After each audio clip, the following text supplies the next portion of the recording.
จะมาให้ใจออกไปได้เจ้าจงจือไว้ต้องรวมคุณธรรมทั้งห้าเป็นหนึ่งให้จงได้แล้วเจ้าก็จะพบความสุขที่แท้จริงในชีวิตของเจ้าเอง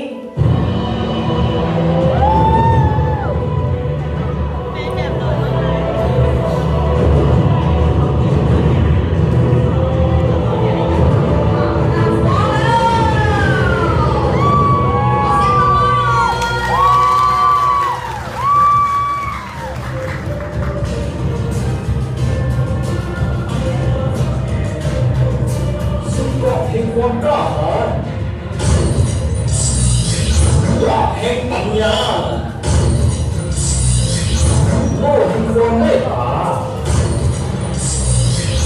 สลับเขาแห่งการเสียสละพวกเราพุทธวินัย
Oi!